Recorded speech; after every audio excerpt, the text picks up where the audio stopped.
Hello and welcome to the Villa Park podcast. Sorry for keeping you all waiting.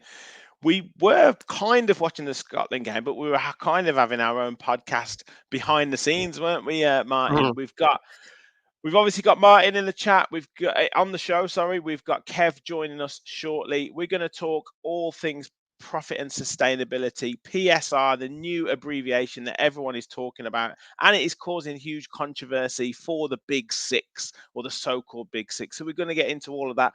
We're going to talk the incomings at Aston Villa. There is going to be a busy old week this week, and we're going to find out what that means for Aston Villa.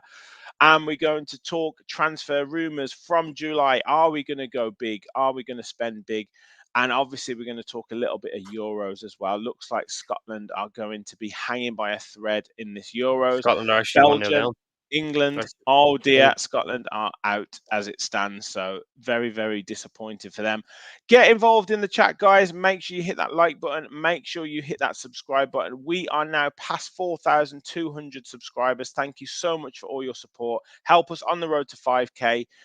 By liking, subscribing, and getting your comment in. I will start any comments that come in that we want to cover. But obviously, you're all saying good evening to each other. Bear in the garden. Rich is in the chat. Rachel's in the chat. Michael's in the chat. Stephen's in the chat. So great to see you all in the chat. So yeah, keep your comments flying in and make sure you hit that like button, hit that subscribe button.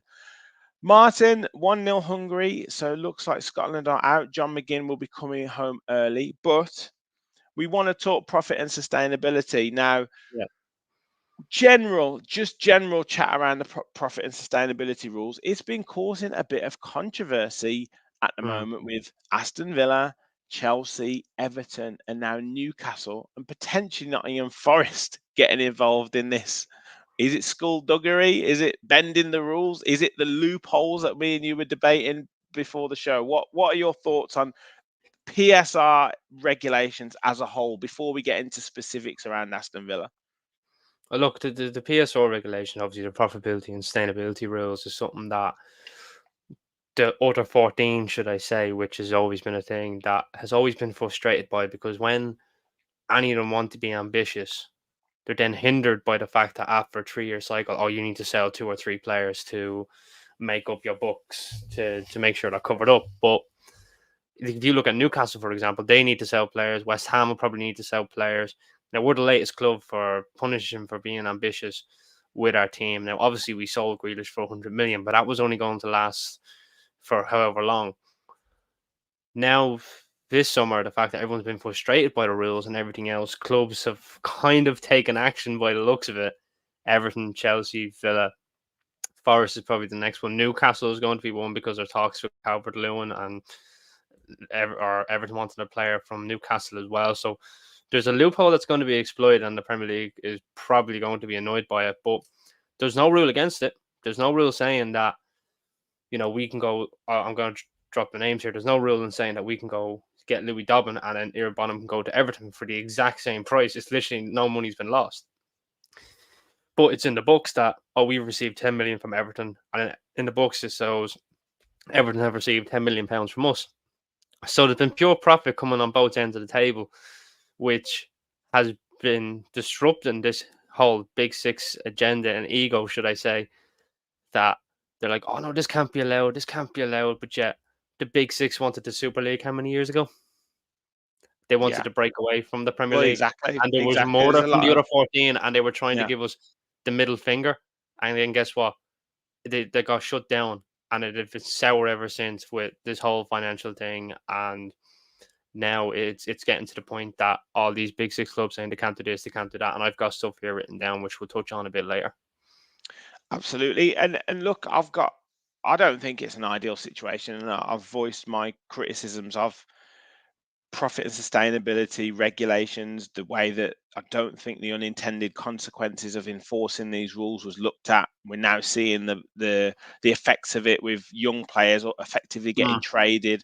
Aston Villa and other clubs almost, utilizing their young players as bargaining tools, accountancy pieces, whatever you want to call it, to then utilize them to then sign other academy players from other clubs who are just doing the same thing. It just seems a strange situation.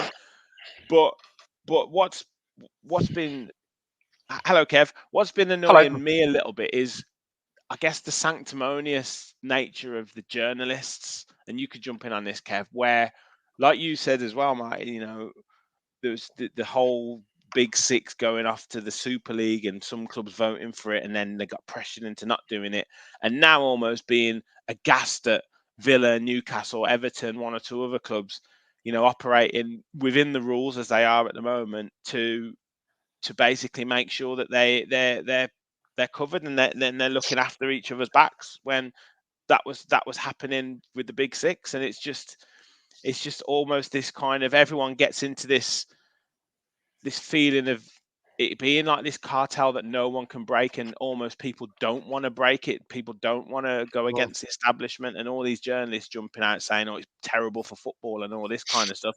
It may well be, but not for the reasons that they think it is, Kev.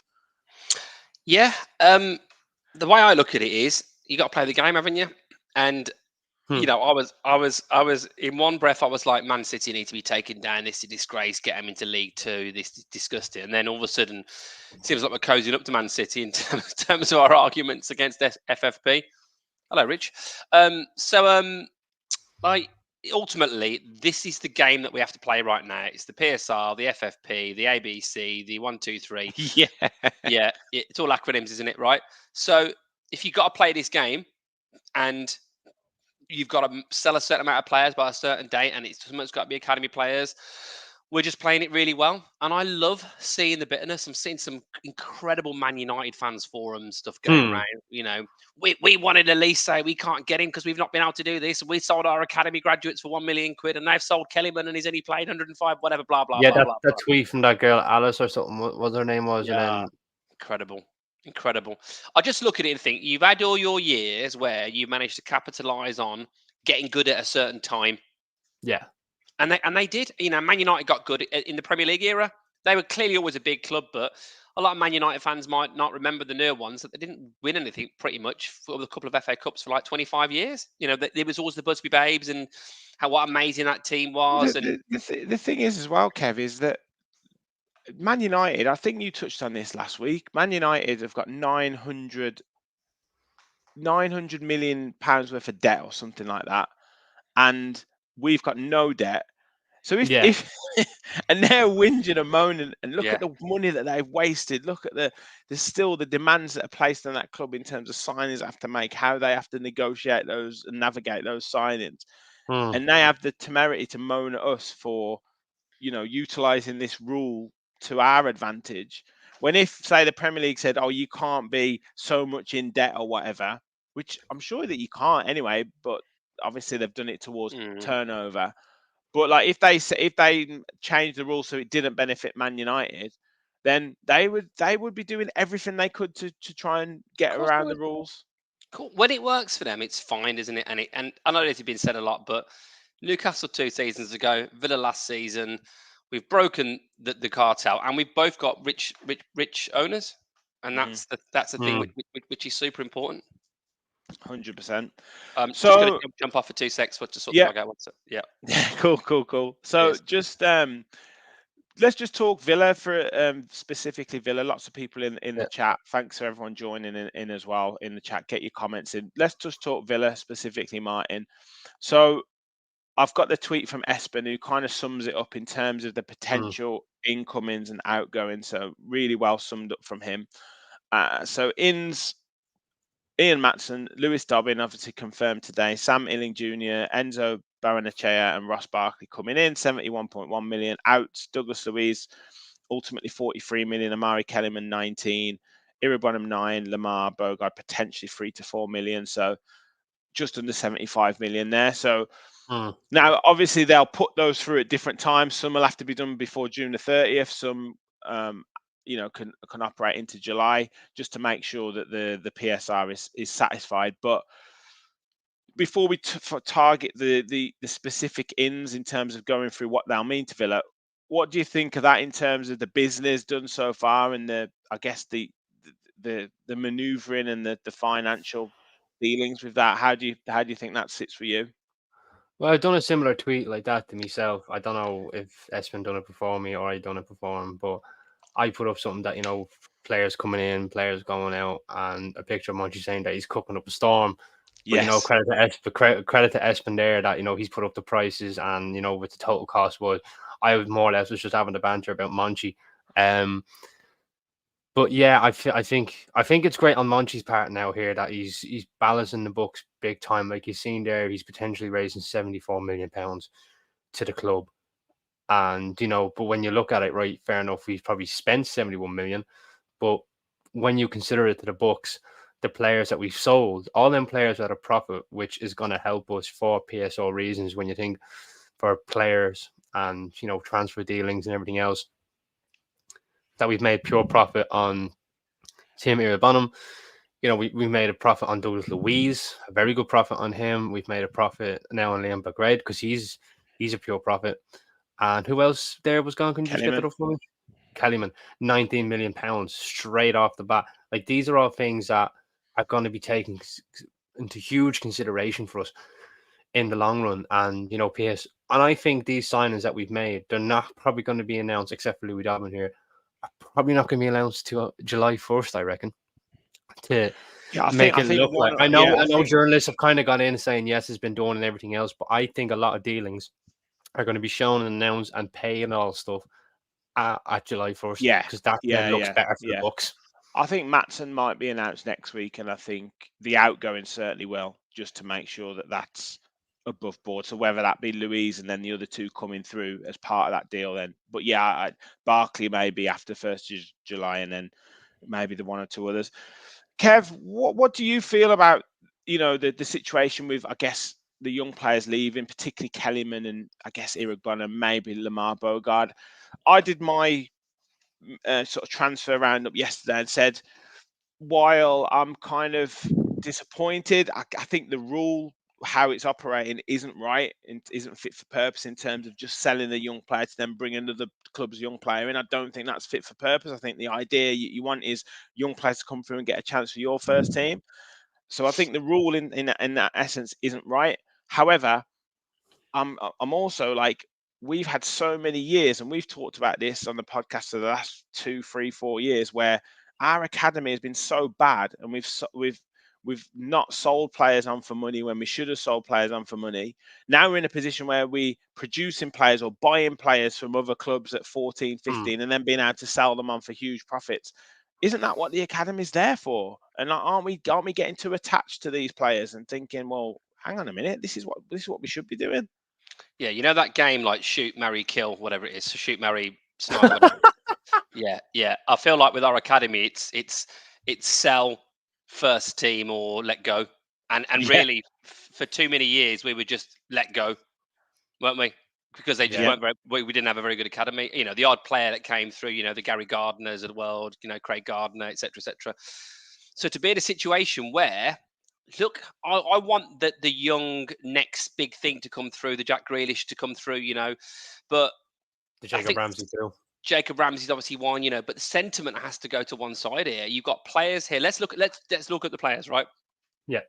Tim Iribonham, great at QPR on loan. Didn't rip up the league, but was highly rated. Has done, I thought, a decent job at times, but for whatever reason, we were playing the tea lady rather than Tim last season when with the midfield injuries.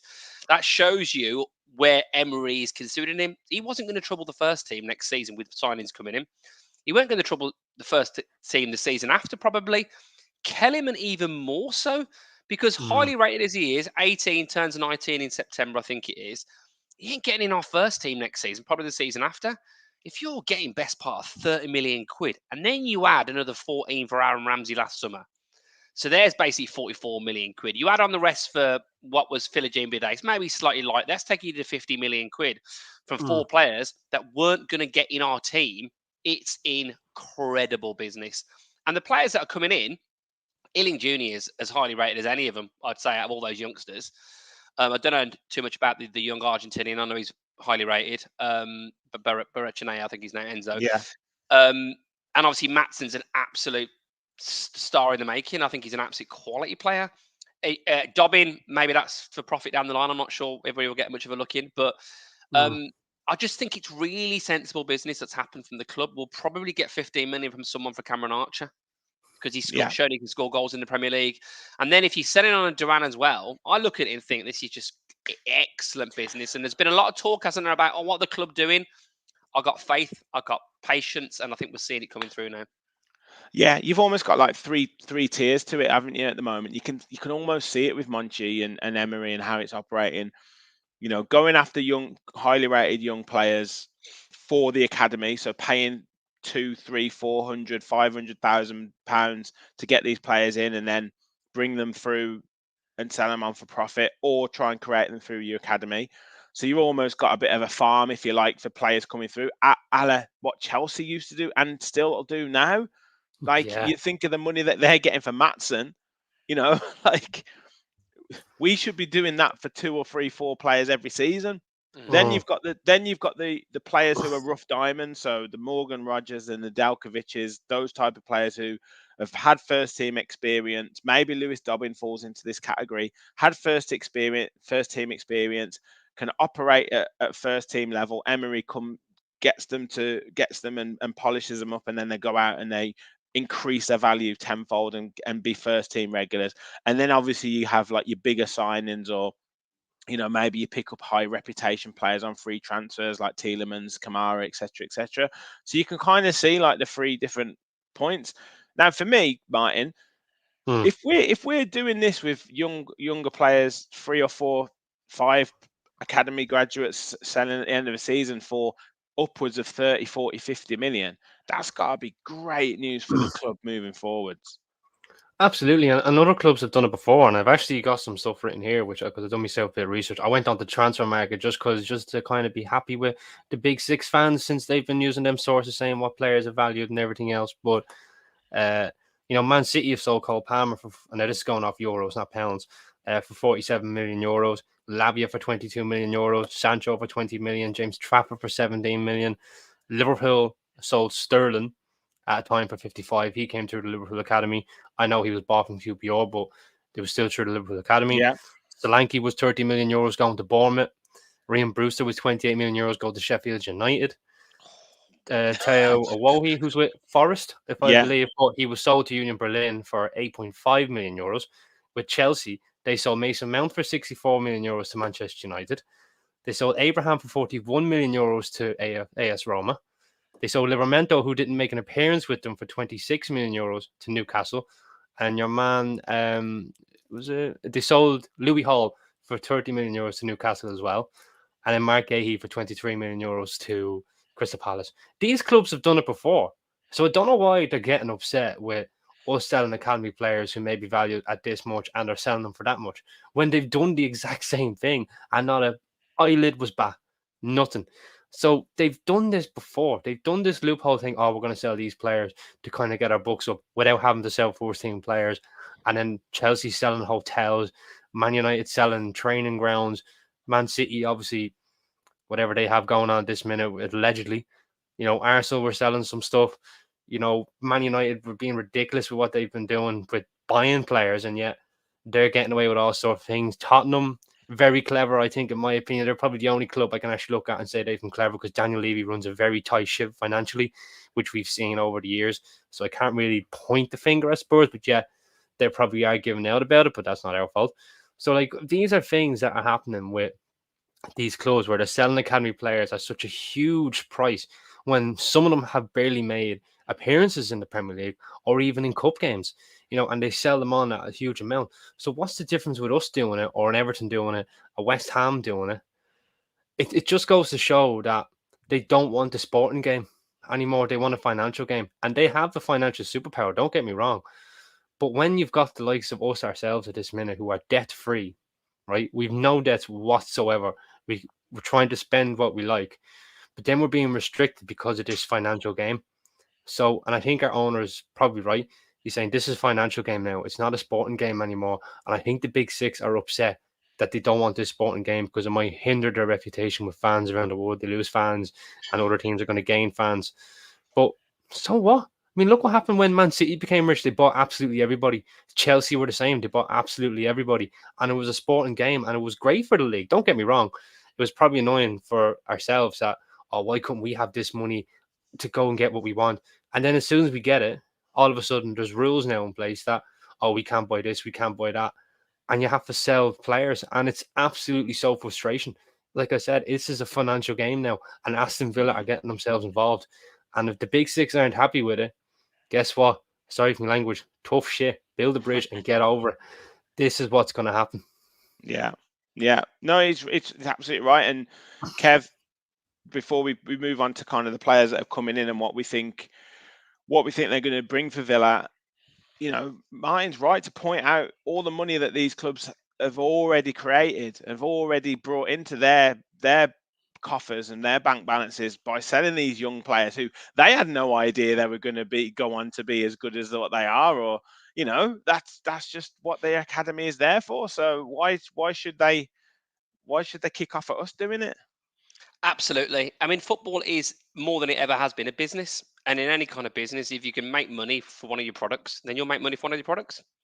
Simple as that.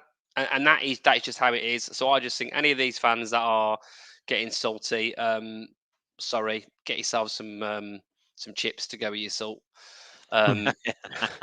Because Yeah, like no sympathy. Yeah, no, deal well, with it. no, absolutely. Why, you know, for too many years, we Villa for the frugality. That's a good word, isn't it? Of Doug Ellis. We never kicked on. We never kicked on. We never kicked on. We always thought, oh, you know, we need better than Doug. And then obviously we got our fancy American owner who ended up giving a bit of a go for 3 years, spending money like it was going out of fashion on some pretty dud signings, you know, in hindsight, some of them. And then he pulled the plug. And then we've got our lovely Mr. Dr. Tony Gia, the emoji man, for a bit. And then we've landed obviously on these dream owners. But Villa have never really kicked on. And we've seen a situation. I've said this for years about the Premier League. And I used to hate football about 10 years ago, particularly because there was a year, I think it was probably about 10 years in a row, where the league position directly correlated with the wage bill of the clubs. And I remember thinking, I used to use the example of obviously Villa back when we won the league in 81. But using the example even of Leeds in 91, 92, you know, you're not going to get a situation where a team's going to kind of come from nowhere. Leicester did it in 15, 16. And with a good manager and some good signings, a blend of youth and experience, and a couple of mavericks, you maybe get on a deal like Leicester did with Mahrez and N'Golo Kante, you know. And obviously Leeds had Cantona and Strachan, you know, and Gary McAllister, and you can get that team spirit going and galvanise the team. You can do something. And I feel like in recent years, the absolute anomaly that was Leicester City, that had gone totally, been ruined. And Villa have never had the opportunity to really, really kick on, because you start to do well, and all of a sudden, a Milner, a Downing, a Barry, a Young, a Dwight York going about, they're just going to get snapped up by the bigger clubs.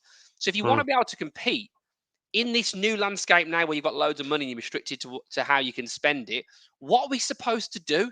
Yeah. Just go backwards to keep Man United fans happy? Bollocks to them. You've had your fun, and we won the fucking League Cup in 2010 as well, you pricks. Sorry for my language. Yeah. So anyway, that's enough about that. Sorry, I apologise. I'm not even had a drink today. Peppermint tea. Well. I will go through some comments, and guys, we've got almost 350 watching. I know we're on X as well, so amazing support. Thank you for everyone. Make sure you smash the like button, make sure you hit the subscribe button, and keep your comments flying through. I will run through some in a minute, but just a final thing on this, and I was talking to Martin about this before the show, and I wanted your opinions on this, Kev.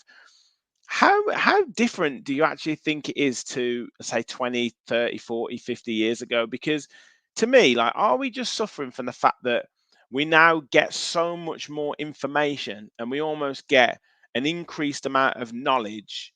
Well, what we think is knowledge and in essence, it's still kind of the same as what it was back then. Like, I know we have to make these sell these players to satisfy these rules before the 30th of June. But I remember 20, 30, 40 years ago that players had to be sold before the transfer deadline in March to balance the books, and clubs were doing each other favors by buying a player for this amount of money and meaning that that player could be traded for that amount of money. Like, is it actually that much different? Like, are the journalists kind of just crying because they want to make a story? And also, are we suffering from the fact that as fans we kind of fed too much information almost, and can we just go back to living in blissful ignorance as to what used to go on behind the scenes at these clubs? Because everyone wants an opinion and nobody really knows what they're talking about.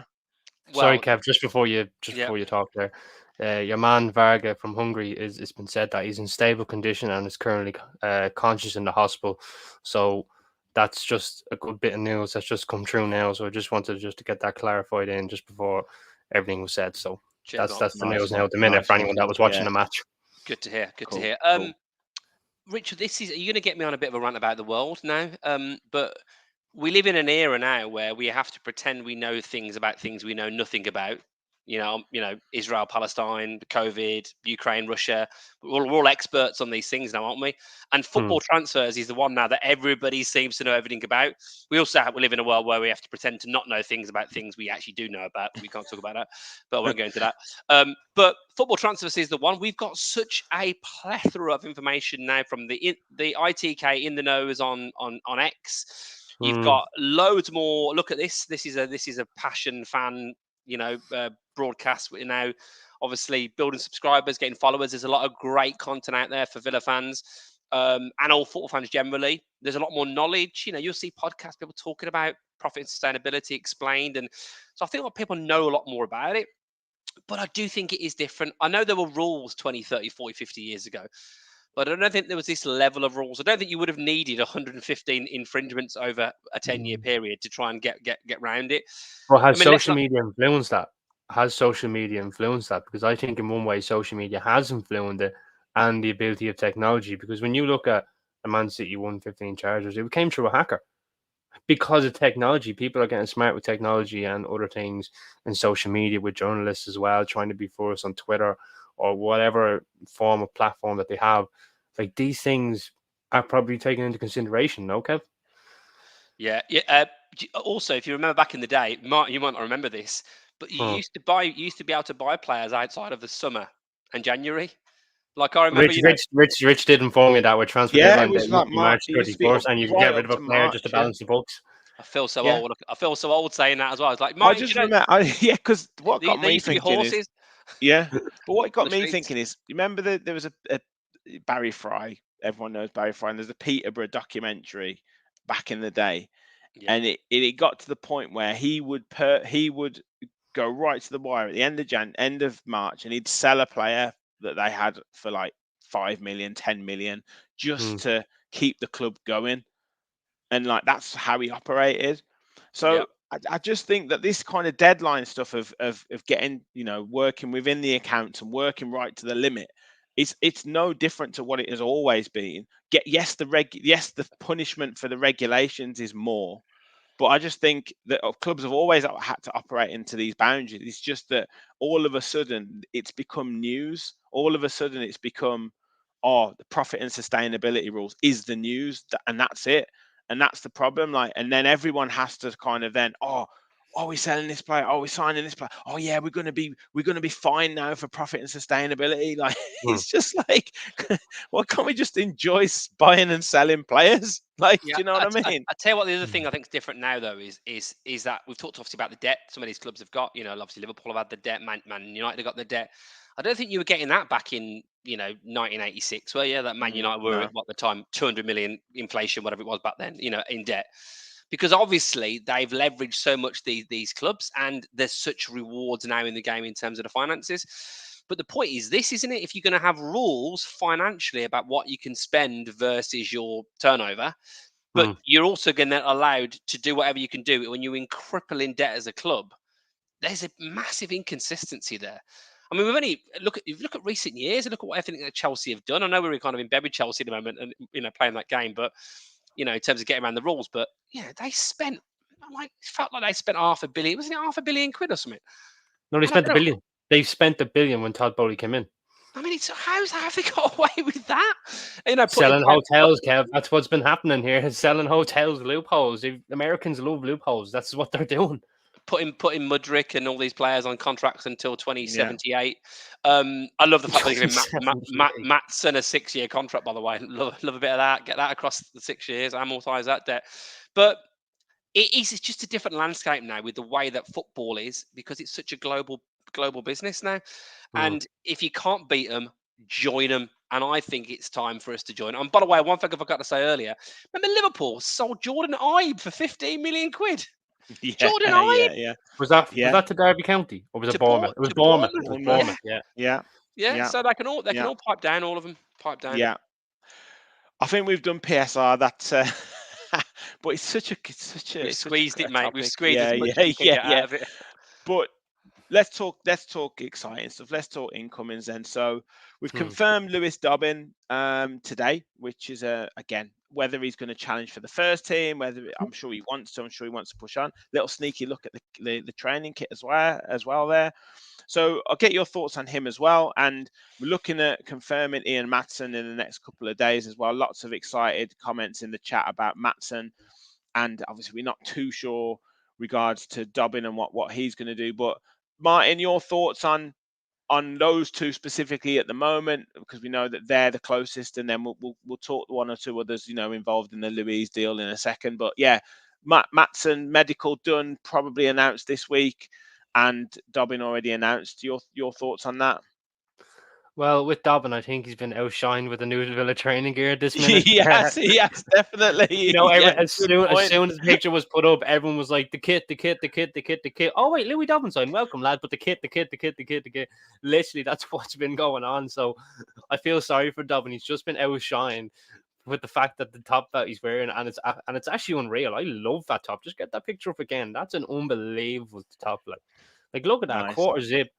Nice green color. Why they couldn't make the Adidas sign a bit bigger, couldn't they? Like that's massive in my opinion. And I think look at the two lads next to him. It's like, yeah, look at this, we've got the kit, but oh wait, there's a player here next to us. Like it's just a great way to kind of promote the new kit and everything else. But it really, I'm gonna have to get a kidney on eBay to pay for some of his training gear. I think. I know. Yeah. I've had kidney stones 3 times as well, so I'm not gonna get much for that. But anyway. But I feel sorry for Dobbin. Like he's been outshined by the kit. Like obviously he's probably a good young player. He had a good spell at Derby County, but unfortunately he's just been outshined by the kit at this minute. So that's all I can say, really. What about Maatsen then, Kev? Yeah, I think Dobbin is going to be a decent young player. I could see him potentially going out on loan, to be honest with you. But Maatsen, top quality signing, Champions League experience, something that we've wanted with, I guess, we've had Morgan Rogers, who we've turned into a real diamond in terms of a player, but this is a really highly rated young player that we've kind of been craving at Villa for a long time, in my opinion. Oh, I'm really excited about him. I thought he looked brilliant at Burnley. Yeah, good shout, Lewis. I thought he looked brilliant at Burnley. I mean, he played in the Champions League final last season. I know you made a bit of an error, but I think he's a quality player. He's got pace, he's got tricks, he's got an engine. I mean, I just think he's a really, really caliber footballer. Ever since I first saw him, and I thought, God, I'd love him at the Villa. And then for us to think about this deal, right? We're getting a player that's just playing the Champions League final from Chelsea, and they're going to get potentially the highly rated John Duran, who hasn't really done much, really. He's scored a few goals, obviously, for Villa this season. And Kellyman, who hasn't done anything. Maybe the potential's going to be there, but I think we're getting a pretty good deal in terms of a ready-made player that I think will add an extra dimension to our team. And if Ealing Jr. is anything like we've heard about, then I think you've got a real sense, particularly down the left-hand side, a real sense of some, for all the things that we got from Moreno in that first 6 months, we never really got that from Digne with that attacking, roving left-sided player, and I think we've got that coming in now, and that will transform what we do. I'll be really interested to see if we do anything similar on the right, whether we've got that variation this season. We said this in the last pod, but do you get then the Torres or maybe Mings playing that Konza hybrid right back, centre back role. Because if you've got the dynamism to switch it, maybe you play a team who've got a really good right back or left back, whatever, you can change it up. Then you've got more of a repertoire, haven't you, to go out and try and win games. Yeah, But just the yeah. question I want to ask you is now: does with Illing Jr. and Matson come in, because Illing Jr. can play left back and left wing. This has been said with the Buncaneri zone, who I was talking to. Does this mean that Digne and Alex Moreno could be out the door, or maybe just one? I think one of them definitely is made available. I think Moreno has been sort of talked about of potentially going back to Spain, and he was injured a bit last season as well, and a little bit inconsistent when he came back. So I wouldn't be surprised. In terms of what Kev said as well, I think it's one of them where maybe you operate. We've got a couple of these players now that are a little bit wild card-ish. You know, Illing Jr., not many people know a lot about him. So again, he can be made into a player. He can be molded into a player. And again, not many people know much about him. Morgan Rogers was the same. Once he got his feet and he got, he hit the ground running sort of thing, got used to the surroundings. All of a sudden, then he was just like, who is this guy? Who is this player? And even Ian Maatsen, to a certain extent, because he hasn't operated in the Premier League too much, he's a little bit of an unknown quantity. So we might be able to surprise a few teams, and if they operate it well in a system, then that obviously becomes greater than the sum of its parts. And again, with the likes of Buendia coming back, and with the likes of Mings potentially coming back as well, and if you could get rid of some of the so-called deadwood, we've got a real good shot at having a really good squad, a really exciting squad. And it's interesting, maybe Maatsen isn't the most physically strong, but I think Illing Jr. has got pace, power. I think this Barrenechea is quite physical, maybe not the tallest, but fairly physical. Dobbins got a lot of pace. Barkley's quite physical. So I think there's a slight change in profile of player that has coming in. So that's going to be interesting to see as well in terms of what else happens and who else is brought in to kind of keep that going. Well, Rich, also, if you think about it as well, Dobbins 21, Barrenechea is 23, Illing Jr. is 20, Maatsen's 22, not long turned 22. I actually realised this, but Alex Moreno's older than Luca Dean. Yeah, I knew that. Yeah, he's 31. Dean's 30, nearly 31. So you got two fullbacks there that will soon both be 31, who are probably not now. I mean, I think if we kept either of them around, I'd be happy. I think they're both really good. I think Moreno was really great, particularly that first 6 months. But it's a different profile in terms of type of player, but also in terms of age profile.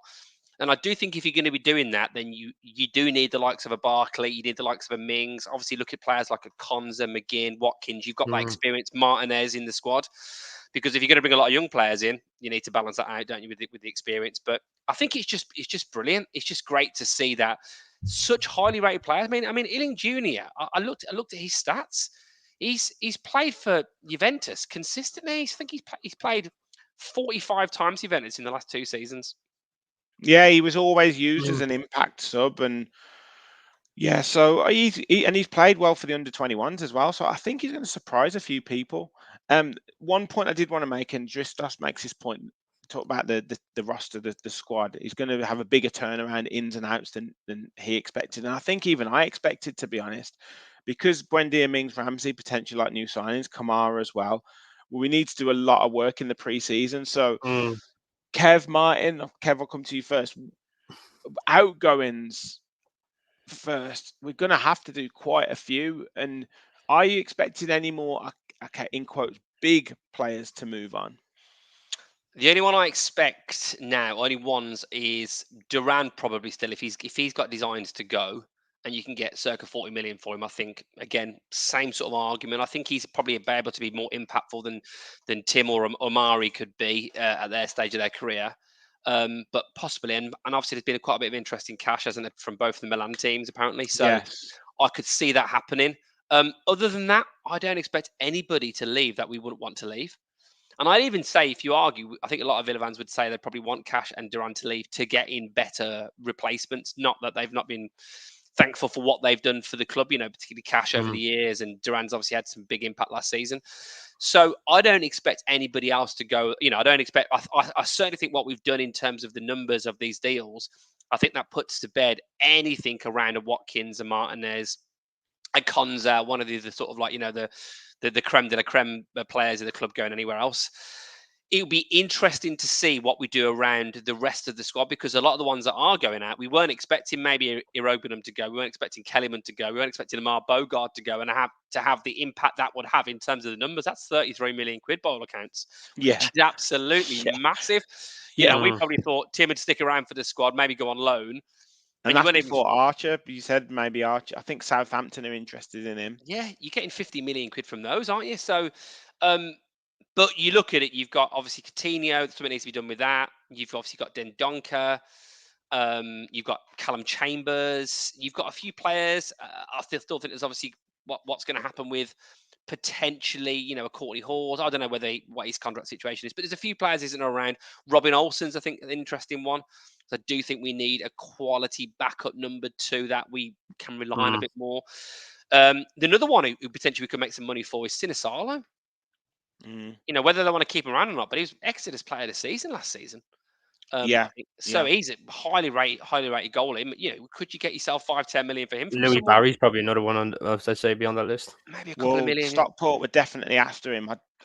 I reckon they were trying to get him on the cheap, 2.5 million. But it's a real shame for Barry, because he broke that scoring record and then got injured. And I reckon if he'd have ended the season on 25, 30 goals, we could have got. Oh, we'd be looking at maybe 10 million or so, probably. You would have got a highly ranked championship club probably going for him, maybe. Yeah, 100%, 100%. So yeah, Martin, any different on that with regards to Kev's talk around the likes of Chambers? If we need to shift him off the books, Dendoncker, shift him off the books, one or two others. Are you kind of expecting any other potential cheeky or bids for the likes of some of our big players, Martinez, maybe even a Ramsey, someone like that? I was going to say that. I was going to say Jacob Ramsey. Not that I want him going, not that a lot of fans want him to go either, but when you're looking at PSR, and I know everyone's going to revert back to that, Ramsey is probably going to make the most money out of everybody. And that's just the reality of it. And if the club looks at Ramsey, and this is the end of the day, all these players are just numbers. Right? They can be assets, liabilities, all they want, but at the end of the day, they're still numbers. And if someone comes in with a 40 to 50 million pound bid for Jacob Ramsey, the club is going to have to consider that massively. And when you can think about the amount of left-sided players now that we have, with Wendia coming back from injury, he's going to be like a new signing. And Morgan Rogers, Louis Dobbin, Illing Jr., all these players that you add up. And I know Ramsey probably gets ahead of most of them. But when you're thinking about PSO reasons and this whole thing to try balance out your books, it looks a lot better if, say, we're 4 million over the line, say, made £4 million profit because we sold these players before June 30th. If you sell a Ramsey, say, after June 30th for 50 so million, it's going to look a lot better in the long run. And that's something that, the club will have to consider. And I know I wouldn't want him to leave. I really wouldn't want him to leave. He's one of our own. Of course he is. But like I said, like you lads said earlier, sentiment has to kind of go out the window. If we have to sell players to try and help the club progress, that's exactly what we're going to have to do. Like look at the likes of Man City. Look at the list of players I said they just got rid of, likes of Cole Palmer. Look at the season he's after having with Chelsea. You look at all these players they got rid of, and they've gone on to do great things, but they progressed their clubs, and that's something Aston Villa is going to have to consider. Now, I said I don't want Ramsey to leave. But if he's going to have to make way to help us progress, that sentiment has to go out the window. What were you going to say, Kev? I can't see Ramsey going anywhere based on the injury. I think neither can I. But that's just I just see. Yeah. No, I don't see him going anywhere either. But that's just something that the club might have to consider if that scenario ever comes up. Yeah, and I also think as well, like if you look at, you mentioned lots of left-sided players. I think particularly with the attacking players, I don't think he's thinking of them as being specific positions. I'm actually salivating thinking about Illing Jr., Matson, Rogers, Ramsey, Bailey. Diaby comes into some kind of form. We're going to have some serious agile, athletic, Yeah. powerful Well, weapons. that's it as well, Kev. When you think about what he asks them to do and what he asks of them, being able to rotate those Yeah. forward players, or even within games, or playing one or two of them for a couple of games and then changing the side up for different games. He hasn't been able to do that this season. Like, look at how much Bailey was basically playing on one leg at the end of the season because we didn't have anybody else to bring in, and that's going to be something that he's looking to really develop. And obviously, I think as well, he's always wanted to keep the competition high, and I think sometimes he's had a bit of a lack of competition in those forward areas. And I think now, hopefully, again, we're talking potential here, but hopefully he'll have some more competition to be able to put more pressure on the players, particularly in those forward areas. So yeah, it's going to be interesting. I think you also need that as well. Even for Nolly Watkins, obviously he's the main man, but if he goes on a situation where he doesn't score for 3 or 4 games playing for a big club and there's someone on the bench that's decent, then he's not Haaland, is he? I mean, even though he got close to him in terms of the numbers. So, if you've got a player, I don't know, Jesus doesn't score for 4 or 5 games for Arsenal, maybe Nketiah gets in, or Havertz gets his chance up top, you're not guaranteed that start every week. And if you've got someone like a Tammy Abraham, hypothetically speaking, on the bench, then you've got, hang on a minute, we're going to take Ollie out this week, gets him motivated to think, crikey, I need to start putting some of these chances away. And it keeps you fresh and it keeps the players chomping at the bit. We've seen over the years, haven't we, where Villa players, they know they're going to be playing, so they don't have to necessarily, I'm not suggesting they weren't putting it in, but you've got to keep yourself on your toes. And I think that's very much been the case in the last season. In some positions, Diaby wasn't getting probably as many minutes as he wanted. Zaniolo apparently just agreed to deal with Fiorentina, so good luck to him. Wasn't getting as many minutes at times because there was obviously the likes of Bailey, Rodgers towards the latter of the season doing the job. So I just think, though, the profile of some of these players and what we're trying to do, I'm actually, I think we can bring a couple of physical units in as well. A marauding right back, a support striker. We're going to win the bloody lot. We're going to win the lot. Yeah, Lewis was in there saying we're going to win the league. There he is. Come on, there Louis. he is. Yes, he knew it. we are. He knew it. He knew you were going to say it. I love it. I love it. But yeah, you segue really nicely into the incomings, the potential incomings. We know that we're going to be announcing these players shortly. Some as part of the Douglas Luiz deal. Espen, I'm using your tweet, so thank you very much, mate, for posting this on X. So thank you very much on that. But yeah, we know Illing Jr. and Barrenechea are coming as part of Luiz. We know Ross Barkley's coming in. Fabrizio said they're just working on the later things. He's going to have his medical soon. Dobbins in, Ian Matson's coming through. So position-wise, Kev, you've said support striker, marauding right back, physical units, and potentially a backup goalkeeper or second choice goalkeeper. Are those the only positions you're thinking about, or are you thinking kind of marquee signing? What are you thinking that we kind of need? Buena Goncalves would be sensational. That would be wonderful. A Frimpong, marauding right back. I mean, he's more of a right winger, to be honest, isn't he? But I think a player. You know what I really want Villa to do now, where we're at. Particularly if we've squared off PSR for the moment, it does roll, doesn't it? I think, as John said in the comments. But if we've got that point and we think the revenue is going to increase and that kind of stuff, I'd love us to do something where we announce the signing and everyone's like, "What? Villa have signed who?" I want that situation to happen. And I tell you what, one thing I do miss about the previous era of Purslow was, remember wherever you were, like just milling around your house, and all of a sudden a notification, Villa have signed Danny Ings. What? Well, I want that. Something out of the blue. Yeah. I'm going to say it. I've said it in fact 12 times in the last year. I'll say it again. What? Villa have signed Rodri from Man City? Get in. All right, Kevin, let's calm down. Let's be realistic now, mate. Let's come back to earth here, please. They might have to spend some money soon. To say if they get relegated down, he might want Champions League football, mightn't he? So yeah. But you know that sense of a marquee big player. I think Abraham probably would fit that mold. I know he had his injury. I think people would be like, "Wow, they've got Abraham and Watkins." I think people would really start talking then. Well, apparently we had him last season until that ACL injury. Apparently we had him. It was done. It was just when he got injured, that was it. The medical wasn't going to pass anything. So maybe we might have renewed interest.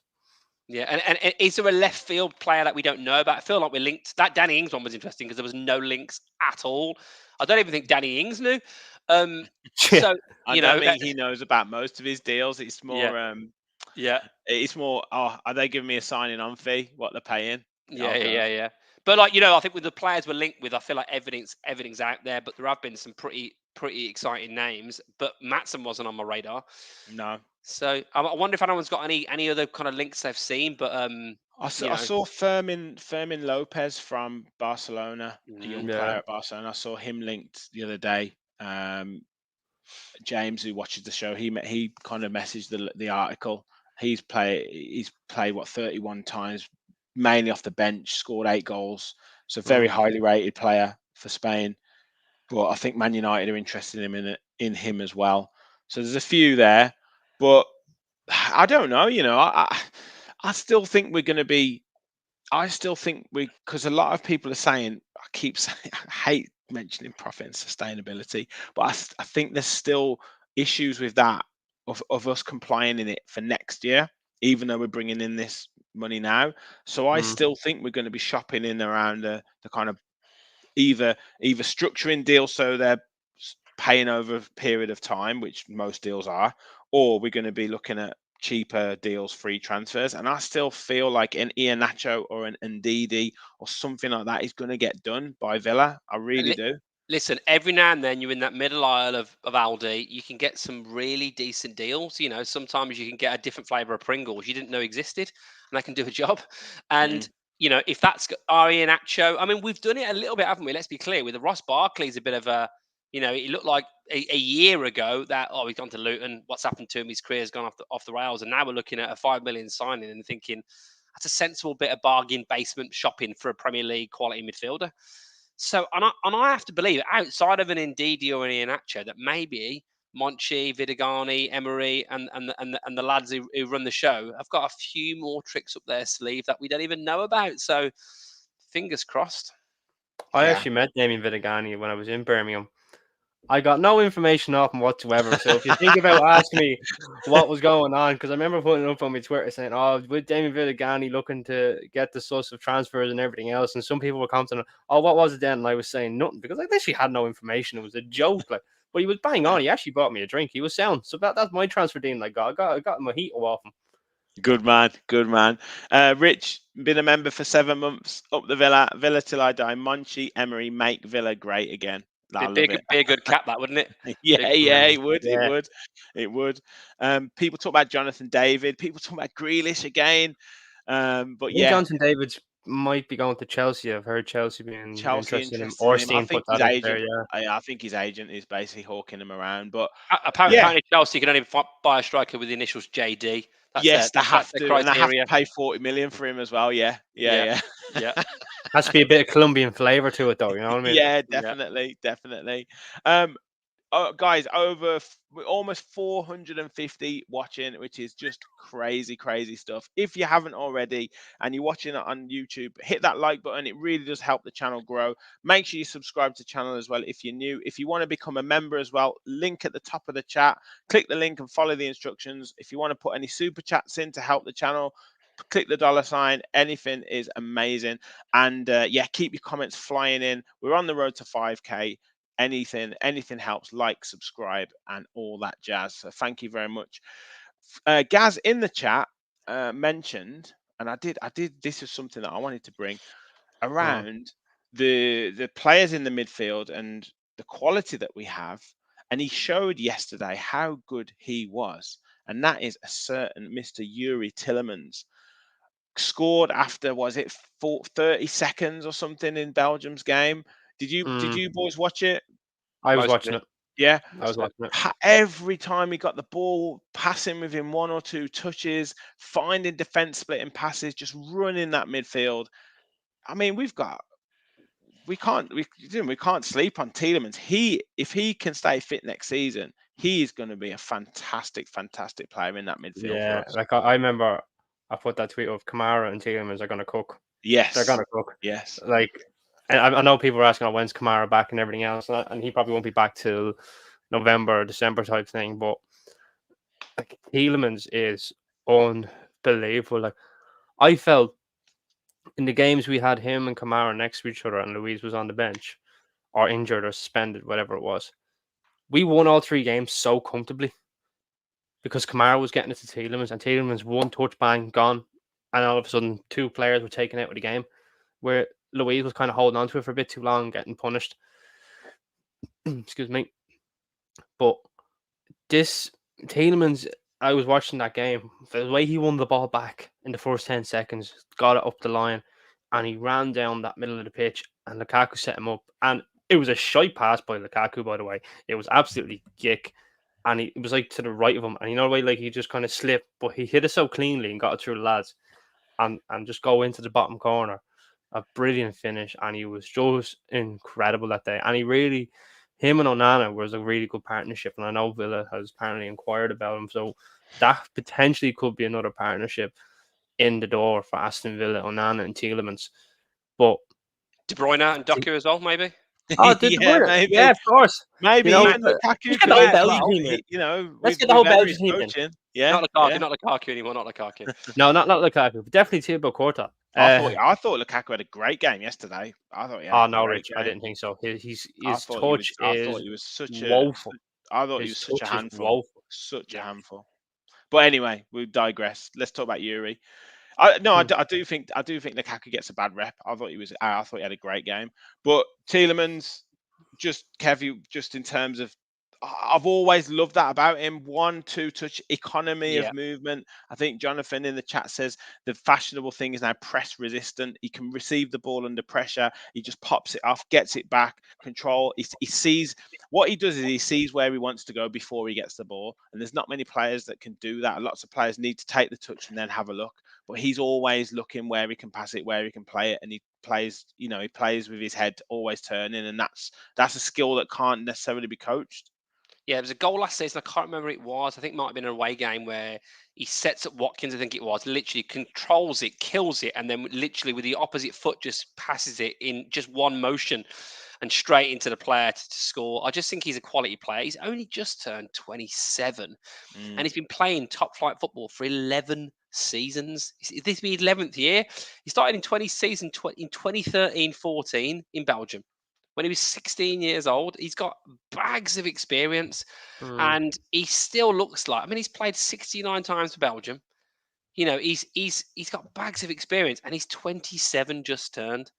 I mean, he's got years ahead of him still. And yeah, I mean, I think there's been a few comments about. I think Jonathan Miller and a few others put in the comments that, you know, I think one of the reasons why we're happy for Louise to go is because I think we've got replacements for Louise. Yeah. Yeah. No, I think Martin was right as well. And this is not disparaging or kind of after the fact of Douglas Luiz, but Luiz was phenomenal the first half of the season. I tweeted that out, but I did think that at times during the second half of the season, and this is what we talk about with competition for places, you know, Luiz did have a tendency, whether it was true or not, to look a little bit casual. And because he didn't necessarily have Tielemans on the bench or Kamara on the bench to put that pressure on because they weren't fit, then he was always going to play. Whereas when he didn't play and Tielemans and McGinn played, particularly that second half of the season, we just looked so much more. We had so much more energy about us, and I think we're going to be okay with. And as I said, I didn't want to necessarily lose any player. I'm not that fussed in terms of, if we make more money, but if we had to lose one of the bigger names, I think Douglas Luiz was the one that we were all prepared to kind of move on. I think we said that, didn't we? Probably even going back 6 months when we talked. I think you asked that question of like, which of your kids are you happy to say goodbye to, and that was the one that just felt the most logical, which would be the least impact. And I think that says, if we think about our midfield over the years at Aston Villa fans, some of the dross we've had in that midfield area, to have a scenario where we've had, for the cost of, what was it, less than 20 million quid, McGinn, Louise, Tielemans, Ramsey. I mean, it's just absolutely. I probably missed someone in there, haven't I, as well? Like, it's just Kamara, another free, for less than 20 million quid or 20 million quid or less. It's just phenomenal. And if you can add now another Barkley as well, you've got Barkley for Louise, different types of player, but I think Barkley gives you stuff in attacking areas that Louise doesn't. You've also got obviously the links with some of these glamorous European players, whether it's a Bueno or whatever we might be signing. I think that would really seal the deal. We don't want him, Gaz. We definitely don't want Is Danny he available? Drinkwater. Is he available? I don't know. Maybe we'll get Glenn Whelan back. Maybe. Yeah. Maybe. Do you know what? I feel like I'm Only going to for do. getting Steve Bruce the sack. No, I feel like I might do a Gareth Southgate quote here, but the problem is we've never really managed to replace Danny Drinkwater. No, we haven't. That's our problem in midfield. Yeah, Says that whilst Calvin Phillips is sat at home, who would be the ideal Calvin Phillips replacement if you really wanted him in your squad, and you've obviously got Mainu and Wharton, but we won't go into that. Well, we will go into it because okay. that's the perfect segue. We've obviously Tielemans been great for Belgium. John McGinn, fortunately for us, unfortunately for Scotland, he's going to get a bit of a rest now. And with Scotland going out, I didn't think McGinn had the greatest of tournaments, if I'm being honest. But England, on the other hand, Kevin, Martin can talk in a second from a neutral perspective. Sorry to drag you through this again, Martin. But that comment about not being able to replace Calvin Phillips when you've got Jude Bellingham, Phil Foden, Declan Rice, Adam Wharton, Kobe Mainu, mate, Conor Gallagher. And when you add to that the whole we're experimenting with Alexander Arnold, like mid-tournament. I tell you how I feel about England right now, right? England kick off Tuesday, 8:00, don't they? Yeah. The last game. Yeah, I was asked if I want to play football Tuesday, 8:00, and I said yes. And I'm English. I'm. Kevin, you're really Irish at heart. You're really Irish at heart. Do you know what? If Ireland were in it, I'd probably be rooting as much. Yeah. It's just bizarre, and I've been saying it for years, and I've seen some stuff now. I saw a clip on X, someone saying the same sort of thing, and I was like, my God, I've been saying that for years. I said it 6 years ago. We lost a World Cup semi-final when we were 1-0 up, not to Brazil or France or Spain, to Croatia. We lost a Euros final when we scored early on to an Italy team that I don't think qualified for the World Cup afterwards. That weren't a particularly wonderful team because of the tactics of the manager sitting back. That France game in the last World Cup ruined the ascendancy at times, and we didn't capitalise on that. And it's time and time again. I think we've played teams ranked in the top 10 of the FIFA rankings, I think 24, 25 times in the last few years in the Southgate. We've won about 20% of the games against those big teams. Time and time again, he gets found wanting. And yeah, we've got through and we'll probably beat Slovenia, but I just can't see us getting over the line against one of these big teams. I can't see us doing it 2 or 3 times in a row. You might have to do to win quarters, semis, and final. It's all well and good beating a Panama or whatever teams you've had to play. You beat a Sweden or a Ukraine. I mean, good teams. We're not saying these are gimmies, but Denmark looked like they were going to batter us at times in that game, and we were lucky to get out with what we got. Straight after we scored as well. I think there's a couple of things, and we'll talk the Villa related players in a second. But with regard to Southgate, nothing in his indication of his behaviour in the last however many years he's been England manager will show that he'll change any of his mannerisms, any of his style. He's not going to change any of that. He's not going to make a dynamic substitution at half time if it's not working. He's not going to, change the formation mid-game to, bring about a new, shock the opposition. He's not going to make 4 or 5 changes unless we'd already qualified and then he wants to rest a couple of players. He's just not going to do that. And then I think what was so strange and what I think was so panic move from him was prior to the tournament is this whole bringing in these totally untried and untested players. I worried about that, and I think it was because he was so desperate because he didn't have. He was gutted that he couldn't pick Rashford, he couldn't pick Maguire, he couldn't pick Henderson, he couldn't pick Phillips because they hadn't played well enough, and he didn't have those players to rely on either through injury or what. He didn't have those players to rely on, so he panicked. And then he thought, "Oh, sod this! All right, I won't pick Grealish and I won't pick Maddison either." And now he's thinking, "Well, what am I going to do here? Because I'm going to have to try and play these players who have got no experience of international football." And he's really stuck in a catch-22 situation because He's taken Cole Palmer, he's taken Gordon, he's taken Wharton, he's taken Mainu, he's taken Watkins, and they're like, the players that he's got on the pitch aren't playing well at all. Kane's stinking up the place. Bellingham played well for the first half, hasn't in the first game, hasn't played well since. Foden has been okay in parts, but he's in the wrong position. John Stones doesn't look fit, and he's in a terrible situation. Yeah, Saka's been decent. I think Gay's been Yeah. decent. We've not been defensively troubled too much. Rice has been rubbish. Yeah. I don't think. What have you got to lose, right? Adam Wharton's been brilliant for Palace. Brilliant. What have you got? Are you losing anything playing him instead of Alexander Arnold to give you that midfield quality? You know, to give you that energy midfield. Are you losing anything playing Gordon or bringing an SA on or whatever? What are you losing by doing that?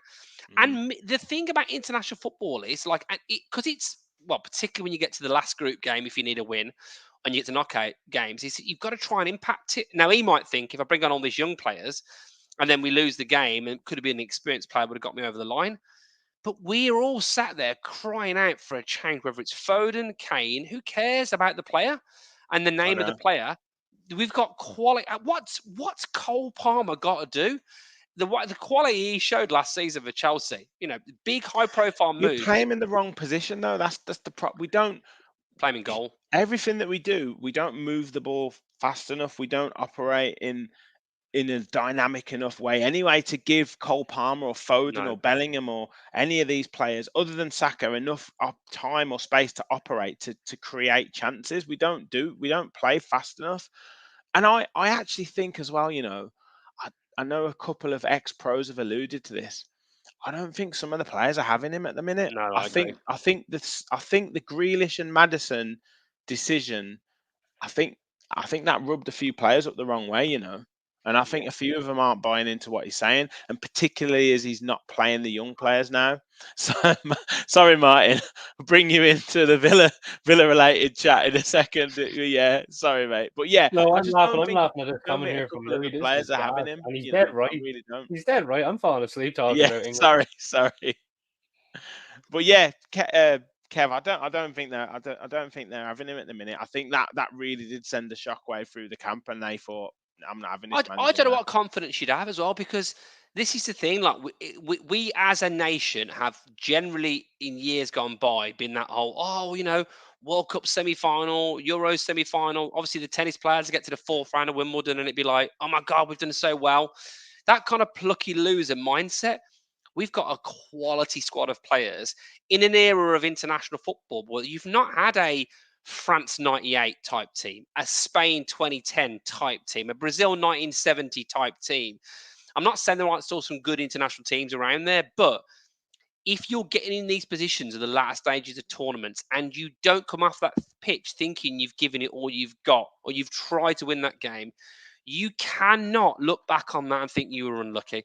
Sure, Kane missed a penalty against France, but did we do enough in that game? Are we brave? You've got to be brave to win these games. And the thing that gets me is you can see in a lot of these games, Italy in Euros is a good example. Denmark the other night, that it's getting worse. The first game of this Euros against Serbia, it's getting worse. This is getting worse. I know. Make a change. Do something. If you make a change, if you have a go at it, if you're not showing favoritism, I think most fans would give you the time of day for doing that. But he's not only is he not doing that, and we getting just about getting over the line, but then he's saying some bizarre things in press conferences. And I mean, let's just be clear: we haven't. What does he say to Mainu and to Wharton and the likes of those players? We haven't managed to replace Calvin Phillips. What does that say? I know. Is he on crack? What's going on? Martin, I'll bring you in on this question. How are Ireland getting on, Martin? Sorry, do you think there's something in the fact that with Villa have got Emery as manager? You know, Foden and Walker have got Guardiola as their manager. You know, these Tuchel as manager of Kane, obviously up until this season. They're all managed by elite managers, well, the vast majority of them. And even Glasner at Crystal Palace now, you know, look at what he's got out of them. They're going into an England setup where Gareth Southgate is the manager. Like, do you think there's a drop off? Do you think they'll just be like, what's this guy going to tell me that our I'm going to learn anything new that Guardiola's not told me already. Like, do you think there's a drop off in? Do you think players think like that? Right, thanks for setting off my alarm, lads. People in the podcast, thanks for setting off my alarm. Glad to be here. No, I think to answer your question first, Kev, how are we getting on? We're doing great in the rugby and the Gaelic. Thanks for asking. We are absolutely fantastic at it. In terms of the Euros, we're in the Euro Parliament. You know, we're paying everything for bits and bobs. Don't go into that, please. The last thing we need. We don't need to go into the politics around anything like that. But now getting on to England, right? There is a massive drop off in terms of management, what these players are going through, right? Now, I feel from the outside, England are a team of individuals. They're not a team, right? Yeah. Yeah, Harry Kane, Saka, Foden, Bellingham, Trent. If you name them players, they're great individual players at their club and they're sort of main men, right? Sort of. And then they're going into an England camp where there's egos and all involved, and Southgate doesn't know how to manage that. In my opinion, But from he the used outside to be looking able in. to. That's the thing. Like when he the 2018. I guess those players were coming up, but yeah, he is finding an issue here with the Foden, Bellingham. Yeah. And I said it the other day, Bellingham might be throwing him as like he's a really confident, really good, great character around, and but sometimes in that game he's doing a few people's jobs and doing a little bit too much here and there, and sometimes, like you said, Martin, when you've got big egos around, they're like, hang on a minute, like what about me? Yeah, like this is the thing now with England, right? Now, I'm not being biased here whatsoever. I'm not doing any biasm whatsoever. The joke's gone, right? But when I look at the England team, it's a great team on paper. It's a great team on paper, and it should be doing bits, right? It should be. But the media and fans, in my opinion, and I agree with James McLean when he said this, he's a very arrogant when it comes to your chances, right? Because he's won one World Cup, great World Cup. He's never won the Euros, and I really don't like the fact. Now, again, I'm probably going to get slated for this. You're saying it's coming home in the Euros, but you have never won something. So how can it go home in the first place, right? Now, with this England team, I look at it, and then I'm comparing different countries, right? Spain have had team of individuals years, but they've had great managers to make them play as a team. Germany the same, France the same, Brazil the same. They played as a team, and look what they've done. England throughout the years. And it's been going on for millennia that they play as a team individuals. They don't play as a collective team. Like I've never seen England under Southgate blow a team away. Not once. There's a really famous quote. I don't know exactly who it was, but I think it was maybe in the 1990s when England were beating Wales in rugby at half time. And the Welsh manager, might have been Graham Henry, but basically his speech apparently in the dressing room was, after they'd come off a shocking first half performance, by all accounts, was, I respect you all as individuals. I do not respect you as a team. And then he walked out. And then they smashed second half, scored loads of tries. Really, really motivational. I can't imagine for 1 second Southgate having enough about him to motivate the team. He'd be like, as they're going out for the second half, he'd be, don't forget to sanitize your hands, lads. Like, there's no motivation there. And Martin, the point you make is so true. But you've only got to see over clips that go around on social media now of what it was like with the cliques between the Chelsea and the Man United and Liverpool players.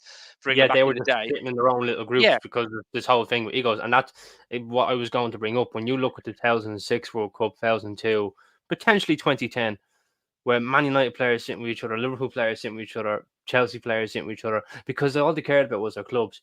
Now, is it the same for this set of players? Because of the manager that's involved, and you look through the managers involved in England throughout the years, what one manager in England has managed to grab the England team to make them play the team? Never mind the 1966 World Cup win. None of us were alive for that, right? But when you, throughout your time of being alive and other fans' time being alive, when has there been a manager that has grabbed this England team and played them as a team and not as individuals, and have grabbed egos and made them say, this is not because of you're playing for Liverpool, this is not because you're playing for Man United, this is because you're playing for England. You look at Wales in the 2016 Euros, they made the semi-finals because they played as a team. He had it. I think Well, I remember far back as in the '86 World Cup, but 1990 was the main one I remember, and that he stumbled across a team spirit there. David Platt coming on, scoring that goal, and kind of got it through there. Euro '96 again, found a team, found a formula. I think he had it in 2018. I think Yeah. where he's struggling at the moment is the big players he's got, the Kanes and one or two others, aren't playing well enough, and he's got this issue with Bellingham and Foden. So he's got that issue. And then the other players, he doesn't feel like they're ready for whatever reason to come in and replace them. And he's in a catch-22 situation. And that's where he's struggling. He's hoping that Kane can play himself into some sort of form. He's hoping that Bellingham and Foden can work out a way to play together. And then then the other players are kind of starting to get a little bit more disgruntled in the background to say, well, hang on a minute, when am I going to get an opportunity to play? And he's in that catch-22 situation. Now, bringing it to an Aston Villa point, he's mentioned Ezri Konsa. Kev has impressed in training. Ollie Watkins came on, and for 5-10 minutes when he first came on, he was fantastic. He had that chance. He was putting pressure on. He was running in behind, and then all of a sudden, we stopped playing him. We stopped passing him the ball again, and started losing the ball in midfield, and he was wasted again. So, are we going to see Watkins? Are we going to see Ezri Konsa coming into the side in the next few games? Probably not. No. Sorry for that answer to be so unassuming. I mean, I think if Kane's fit, I think he'll start again. I can't see him changing it that dramatically. I just can't. Well, he hasn't done anything in training with two up front, apparently. No. There you go. And look, and I think if you look at as well, like England, when I totally agree with your point, by the way, about Southgate in terms of I think he did initially have a good team spirit. But let's be clear, we had to play Tunisia and Panama in the group. Yeah, I know. Like, I mean, with all due respect, if we got everyone in the comments here, picked any 11 people watching the show tonight, we'd probably get a draw against at least one of those games. Like, and then we played Colombia, and then we played Sweden. Now, again, I'm not saying these aren't good teams, but it's not like you've played a top team and then you lose to Croatia. But if there was ever a clearer route to get into a final, and I think if you do win games and you do progress in the tournament, no matter who you're playing, you'll start to get a bit of belief and you'll start to be galvanised. I don't expect any wholesale changes. Listen, we've basically qualified. Does he maybe have a go at it and think, I've got an opportunity to bring in a Wharton, for example, for an Alexander-Arnold? He plays well. He keeps his team, as David Platt did when he came into that 1990 World Cup, kept his team place for the rest of the tournament. I'd love him to start Watkins. I don't think Konsa probably needs to come in. Although I do think that, is Trippier adding much at left back? I think he's been solid, but do you get much offensively? But I just think the way Southgate's been over the years, I expect it to be probably Alexander-Arnold will come out, and maybe he'll bring in a Gordon or a I mean, he's not even looking, has he, Palmer? So no. Maybe it's a Gordon. Yeah, but who knows? Yeah, we'll see. We'll run through a few questions that we've had in, a couple of questions that we've had in, but still very close to 450 people still watching. So thank you everyone for your support. Make sure you smash the like button if you haven't already. Hit that subscribe button as well if you're new to the channel. And if you want to become a member or donate to the channel, $ join button, you know the drill. So thank you everyone for your support. But yeah, I think people are just a bit apathetic about England at the moment. You summed it up, Kev. You're going to be playing football, so that's it. Little question here from Stephen. Martin, I'll come to you. What do you make of the wet Belgium team kit? I think you either tweeted this or posted it in our WhatsApp group. This doesn't bode well for next season, does it? With Adidas and these kit problems. I put it in the group chat. When I was watching the Belgium and Romania game, and I seen they were dripping in sweat, and I was like, "Hang on a minute, is it me?" Because then I was looking at Romania kit, and there was nothing wrong with them. So I'm kind of going, "What's going on here?" And then I put it in the group, and I think Max kind of said the curse of Aston Villa as soon as I put it up, and then I seen that there was a tweet on about it with, I think it was Belgium, Spain, another team, I can't remember. They're having this issue with sweat, and supposedly Adidas have fix that issue for up into coming to 24-25 season. So hopefully Villa's not affected again, of course, because that's the last thing we need. But it was really strange to me, like a top manufacturer like Adidas, for this to happen to them is not normal. Like I couldn't gather my head around it, and then I was watching Scotland today, and I didn't see any issues with their kit. So unless it's the type of make of jersey or the color Yeah, that it they must be the have, I don't know material what it that is. they're using. Yeah, must be. Although they played pretty well, didn't they, in that kit though? So it wasn't stopping They them too much. did. It Yeah, just, no, they did, yeah, but at the same time, though, it shouldn't really be happening, though. yeah. No, We'll see, no. we'll see. But I'm like I say, everyone was we're buzzing, for Adidas, and like I say, we're talking about getting remortgages and stuff like that for all the training kit that's gonna come through. Um, and then Michael just asked around, and we've not heard much information about the Villa women's team. I I haven't saw. even seen anything at all on the I saw Twitter about them. something, and I've just looked on it on the BBC site that they are considering appointing new manager with Icelandic coach Elizabeth Gunnarsdottir as one of the leading candidates. I think Ooh. she went for the Chelsea job, or was considered for the Chelsea women's job as well. But yeah, I mean, Alicia we talked Lehman's about this, leaving. Kev, last season, that there's lots of players leaving. There's a couple of players who've confirmed and re-signed the contracts, but we talked about this last season. Previous season, it looked like the Perslow and the ownership at that time, and the kind of the board at that time, were really pushing the women's team and pushing them on and investing in it. And it didn't seem to have that same kind of investment last season. And again, the news, we don't really get much news at the moment for them. How do you think that do you think that they'll have the same kind of momentum with the women's team? Do you think they'll put more backing into it? I mean, what are your thoughts? It doesn't look like that is anything changing for me moving forward to this season.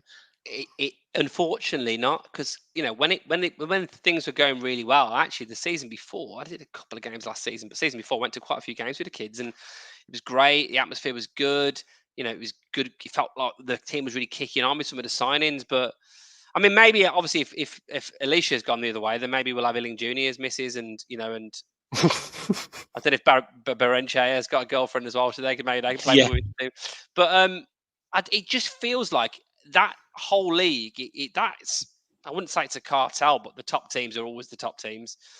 So, and it's very hard. And actually, the golfing class between the top 4 or 5 Yeah, it's teams massive. is Yeah, it's massive. it's literally like you've got 4 Premier League teams, and then the rest of the teams are from League One, League Two. That is the difference in class, by the looks of it. So I think it's very hard, and maybe they're wondering whether the juice is worth the squeeze, so to speak, in terms of, is it worth putting all that effort in there. It's a shame because obviously, women's football has grown in recent years, and obviously the way we are now, we want to try and be an open sport for all people. And of course, women can support the men's team, and men can support the women's team, etc. But I think it's good. It's also quite accessible. That's one thing I liked about it, particularly if you look at the cost of Aston Villa men's tickets now, and you're a Villa fan, yeah, you want to obviously go to the main team games, but you can get fairly cost effectively. I was taking me, single dad, 2 kids, for 20 quid to watch, a Villa women's game. So, it's Yeah, I remember that decent. when me and you went to the FA Cup against Man City, Yeah, it was wasn't it? class, wasn't it? It was Yeah. good. It was good. So, it just doesn't feel like it's top of their radar. And they've obviously got a lot of things to worry about, but it is a bit of a shame. Yeah. Yeah, that's And getting political there, but yeah, we won't get into that one. But yeah, it's going to be interesting to see how that moves. And interestingly, off the pitch, with the kind of price rises and stuff, it was interesting to see all those premium plus season tickets have basically all sold out within a week. So the demand for these tickets is still there, and I think all the renewals has been up, and I think they are going to make a hell of a lot of return on these Adidas kits. So I think in terms of that, the funds coming into the club, I think on that, in terms of the turnover, I think it's going to be a significant increase this next season. So Yeah. Look, we shall see. with the prices raising and everything else, people are still going to buy. Like, it doesn't matter. Like, yes, we can give out all we want. We're still going to buy them. you know, because we want to support our club. Mm. Like with these premium tickets, I thought they might be struggling to sell those because of the price of them, but obviously they Supply and went so demand. quickly. Yeah. Supply and So demand. yeah. You know, That's Yeah. it. It's supply and demand, and people are still going to buy these tickets. They're still going to want to see their club, you know, whether what section they're sitting in or what membership they might have. Like I have a membership which kind of benefits me because I'm living abroad. You know, the season tickets suit more people because they live so much closer, or some people just go to the general sale because they probably can't get there at all. But when they can, they try to get themselves a ticket. Like people are still going to buy. So it's good to see that the support is still there, regardless whether the price goes up or not. Yeah. Boys, what a show. Great chat. There's always stuff to talk about when Aston Villa are related. So we did bring it forward from Tuesday. Obviously, we know Kev's playing football, but we're going to watch the England game. So I thought it's because I'd be walking the missus dog. Yeah, it was. But we've got more shows coming up for you next week. I have a special show that I'm recording tomorrow. We're going to be doing this once a month with Academy AVFC, as he's known on X, bringing you the updates on the youth team, the youth setup. We were going to do it at the beginning of July, but because of all the news, all the transfer dealings with Kellyman, Bogard, Eric Bonham, we brought it forward. So I'll be recording that tomorrow. I'll message it on X. So get your questions in. We'll do a bit of a question and answer for him ahead of time. So look out for that tweet. Get your questions into Academy AVFC. And as I say, we're going to do a monthly show, bringing all the news on the Academy and the youth players to kind of give them a bit more of a push. I'm going to do a show with Gareth as well in the week as well, talking about the new signings that are coming in, what they're going to bring to Villa and potentially more as well. Obviously, we'll be back with more transfer talk and also fans forums to come. So make sure you hit that like button. Make sure you hit that subscribe button. Stay tuned to the channel. Help us on the road to 5K. Boys, thank you very much. What a great show. Thank you all for watching. And as always, remember, we'll follow the Villa.